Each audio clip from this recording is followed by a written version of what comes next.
Khasi Hills is home to many unique cultural phenomena. There are a number of age-old practices in certain villages that have been institutionalized into cultural forms, and these have become invariably a reflection of the rich heritage of the community. We are on a journey to witness a tradition of fishing in a border village southwest of Sora town.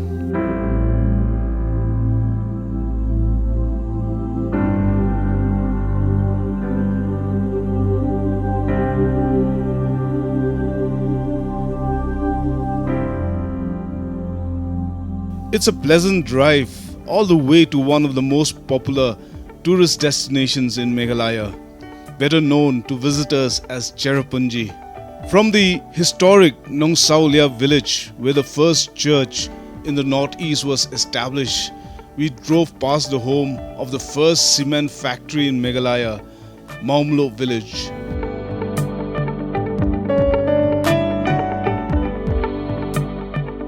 Soon after, we were moving downhill on a narrow road with sharp turnings and blind corners.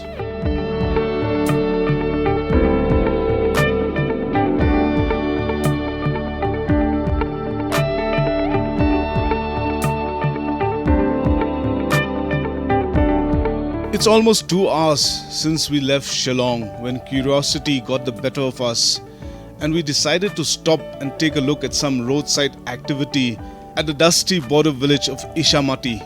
People had gathered all around a snake charmer who was selling his fortune-telling skills to the innocent bystanders for a fee. Not impressed at the open daylight robbery, we moved on to Shella village, the venue of a fishing tradition known as Nohjar. It's a 2-3 days event that takes place in the river Umyam, which flows next to the village.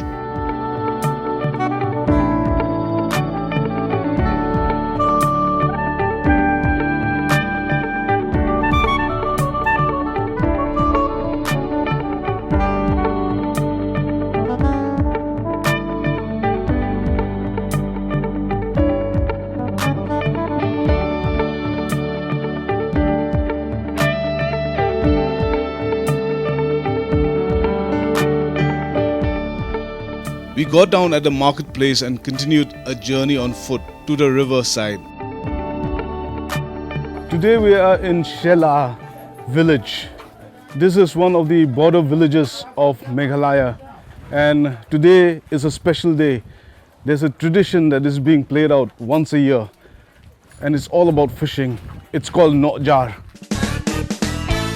Shella is made up of 10 villages, namely Solap, Disong, Jasir, Jammu, Rinsong Katanor, Nongrum, Nongnong, Mauringkhong, Pirkan and Duba.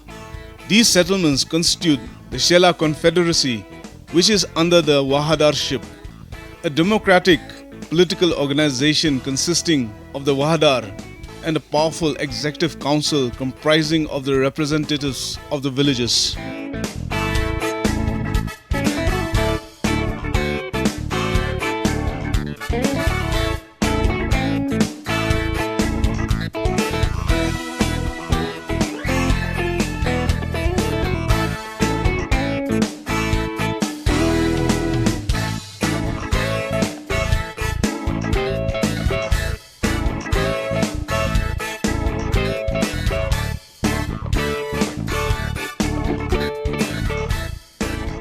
We crossed the approximately 150 meters suspension footbridge across the river to meet up with the locals who were fishing in the river.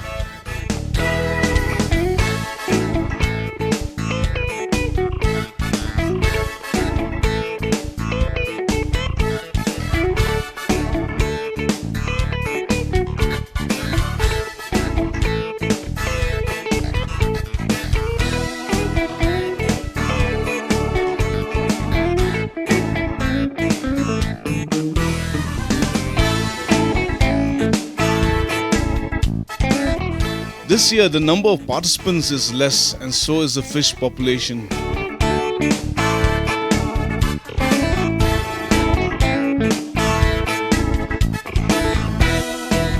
Apparently, Today is the last day of Nohjar, and the net fishing is mostly being carried out by the Garo community downstream without boats.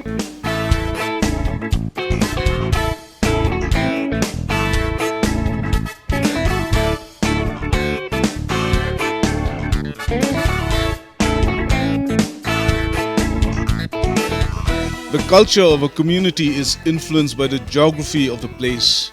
Where there are rivers, the people have a culture of community fishing, that is a celebration. This age-old practice is a deliberate group activity that seeks to strengthen the social relations in a community.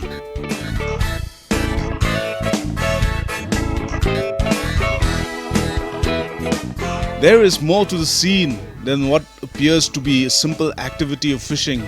It's the intangible values of social solidarity that shapes the culture and tradition of the Shella villagers. However, community fishing has been an issue for environmentalists who feel that this mass fishing is destroying and depleting the aquatic life of the river.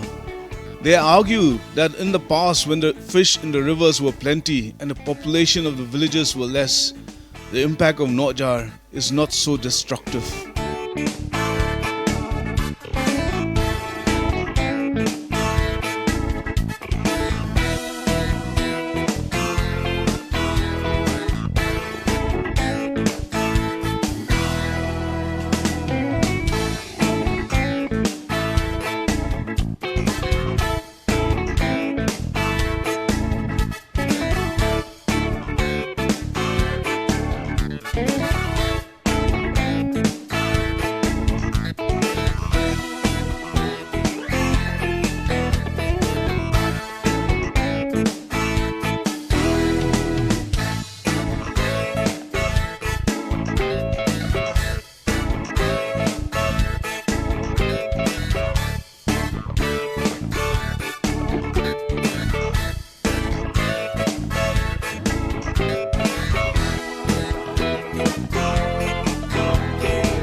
Shella Riverside has recently been marketed as a tourist destination, offering the visitors camping at the river beaches and activities like boating and leisure kayaking.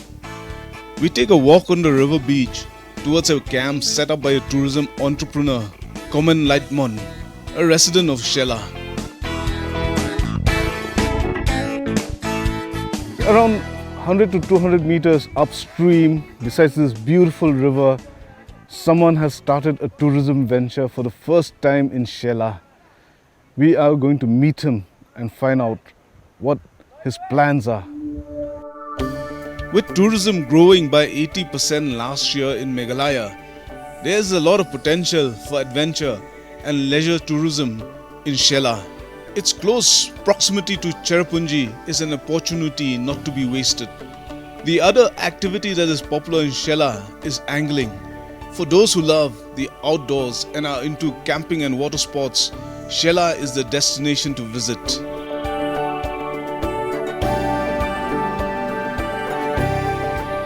Nilai baka man kisnang baka tourism kanang state tengi po Shella ro kidan ka potential ba nadu menchua ki bru ka snong Shella ki ong lai nam baik nadu menchua sepang ka Shella tementangi kwa ban promote lembaga tourism bangin yo ban long ba penslur ki trai snong ro ban ya trai lang ya gani ka lenti ban long ban poi sakmat ban kum ka we ka la lenti ban yo kam yo jang te ndre ka jik thmu jungi ba kalong kum ka lenti ban sedang matau snam ndre next year pak ni la thmu ban ra sikwe jaka ban long ban ki bun ki jaka hapo snong jungi ki badan ki ba jaka bai tenat ban kum ki kita ki jaka kilong kum hamorong khong ha ki don ki jaka ki balong ki ban pekai ki briu na bata ki kalong ka jaka bal arim ba ka don ki hat phali ki stage ki liang ka nong ba ki ong ka snong ka bal arim ba po Shella kilong kum kita ki snong ki ba don ki trekking routes ki don.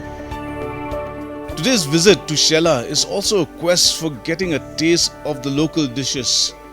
The riverside community is known for none other than its fish dishes. So we meet our cooks, two ladies who are dressed in their traditional attire, and they are ready to give me a lesson in cooking by the riverside. What better way to have lunch in this beautiful river beach than with the local cuisine? We have here fish which they call khadakar, which is netted from the river just about an hour or so. What they've done is they've smoked this fish and grilled it in the fire, and this is used for preparing a salad, a fish salad, which we call in the local language karang.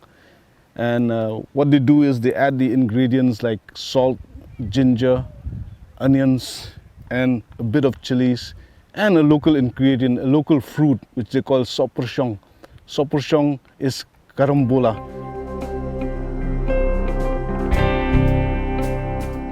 So we have with us these two lovely ladies from Shella who are going to prepare this karang, this fish salad. And here's the fish which has been smoked and grilled. We have ginger, onions, and karambola, which is going to be added later.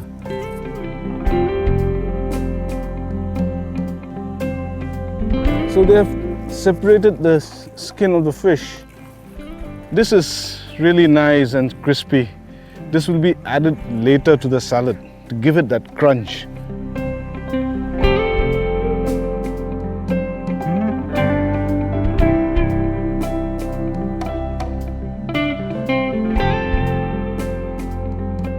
Onions and chilies were chopped to be mixed and tossed with the fish, and a little salt as per one's taste.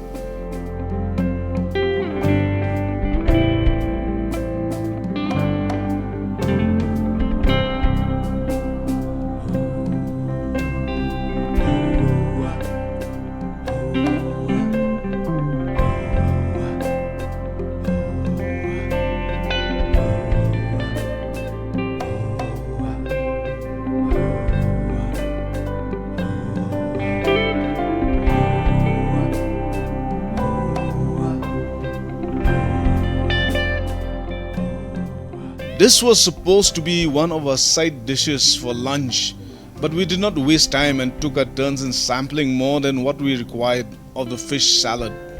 It tasted fresh and delicious. So after that salad mix, our lady here has given me some of this fish to taste, and I'll just take a bite of it. And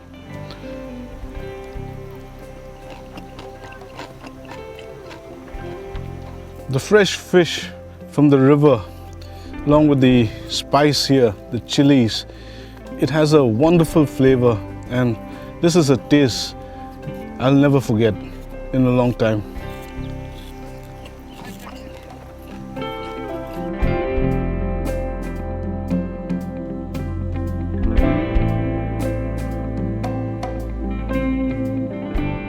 The other item was the fish and sokwit curry.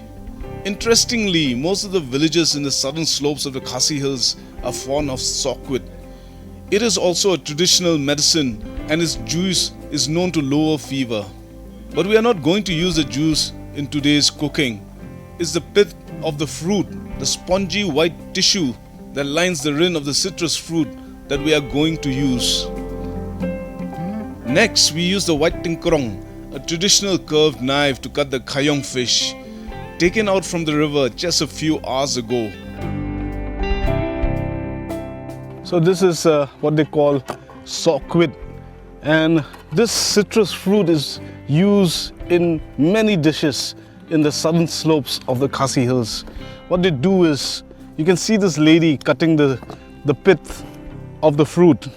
You know, this is what makes this fish dish a special dish, because they use this and mix it with the fish with some spices. So what we're doing here is separating the flesh of the citrus fruit from the pith, and this is done basically to take out the sourness, This will take some time. It's just basically a washing of this citrus fruit in water. And after this is cleaned thoroughly, we can add this to the fish, which is being cooked right now. There are many ways to prepare this actually. One way is just adding this ingredient to the fish. The other is boiling this first and to take out if there is any bitterness, to take out the bitterness from the spit and adding it to the fish. You first boil it, then you add it to the fish, or you add it to dal, or you add it as a vegetable. It's a fairly simple dish where chopped onions, chilies, cumin seeds, chili powder, coriander are added and lightly fried in mustard oil. So what we have here is this mustard oil being added here. We're going to heat the mustard oil, and after some time we're going to add the onions and the other spices and the fish with this sokwit, or the pit of the citrus fruit.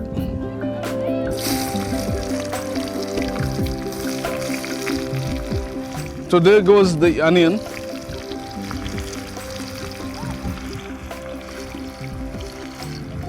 So we wait till the onion gets brown. Then we add the turmeric.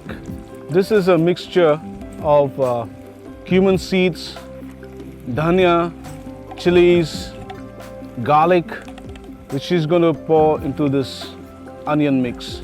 You can smell the onions now, the fragrance.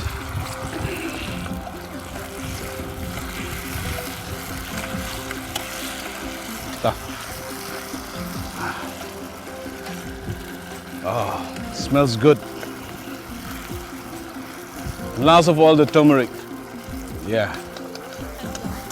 Ano đó ha. So quick I had do em. So next goes in the salt. And this is what they call in Khasi khayong, and otherwise the kalya mas. This is a fish which they use to cook in this kind of dish.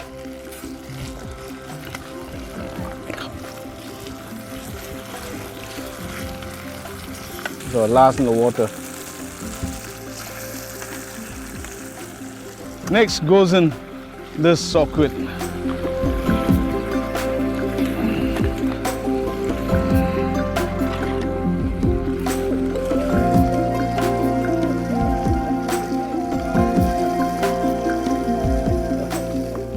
What she's doing is she's covering the spot with the lid, and we'll wait for some time for the fish and the sokwit to cook.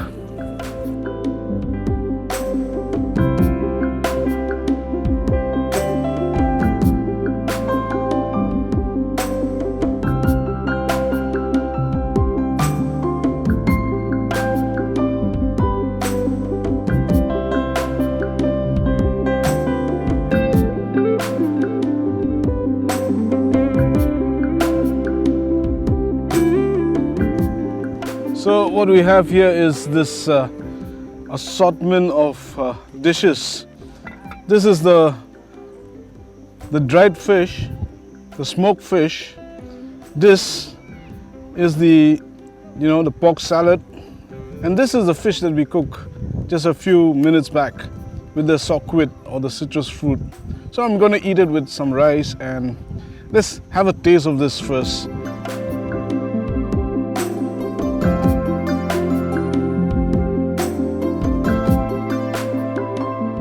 The texture is it's a kind of, since it was cooked in oil and water, the taste comes through with the spices. Of course, the fish is a delicious fish. This is what you call slow food, and this has been cooked here by the riverside. And it's such a beautiful day with the people fishing around the rivers and with lovely ladies cooking for us. This is a kind of a ideal situation where you don't get this kind of feeling every day. And this is healthy food, by the riverside, and I'm enjoying it. This was indeed one of the best fresh, slow-cooked organic food that I tasted. An excellent lunch. I'll give it a 10 out of 10. Definitely the highlight of today's journey after the low-key traditional Nohjar. We departed after thanking our hosts, Komen and the team for their 7-star hospitality.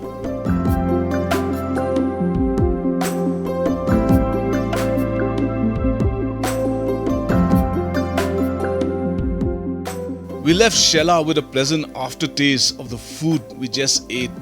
It was something that we will remember for a very, very long time. Going back was a slight detour, a deviation from the main road, and a road trip across limestone country that stretched for miles and miles of the winding uphill road. The naturally occurring limestone besides the road was a sight to behold. The landowners here were very rich, but the unregulated limestone quarrying comes with a cost. The gradual loss of habitat for the unique flora and fauna and the destruction of the environment. As we climbed uphill, we stopped by to catch a last glimpse of Shella. There was not much that we could make out because of the haze that covered the valley. We could see a trace of the river meandering on the plains below. On a clear day, I'm sure that the view from up here would have been awesome.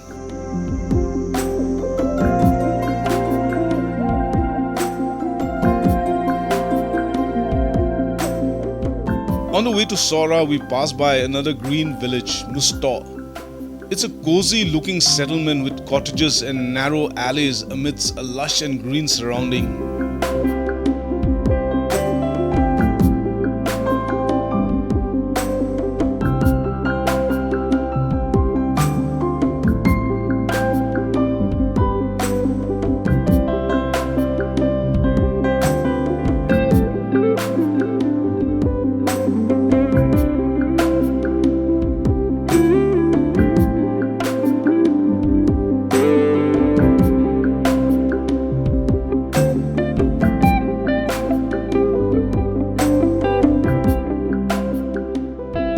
We got down at the station and soon took a walk to one of its landmarks, a waterfall that had practically dried up.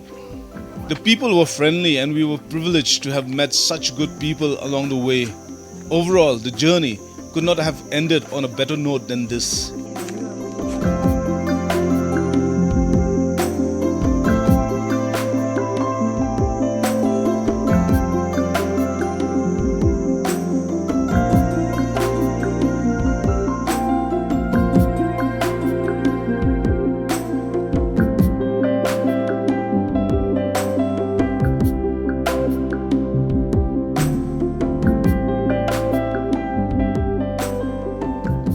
So I'm on my way now on this flight of steps going up this dried waterfall they call Kshat Umbloy, and it's been a long journey. Shella was fantastic. The food culture, the fishing, the scenery and the ride here was an amazing one. And we passed through all the limestone country. We've come to the end of the journey, and I hope you've enjoyed this journey as much as we have enjoyed. Until we meet again in another village.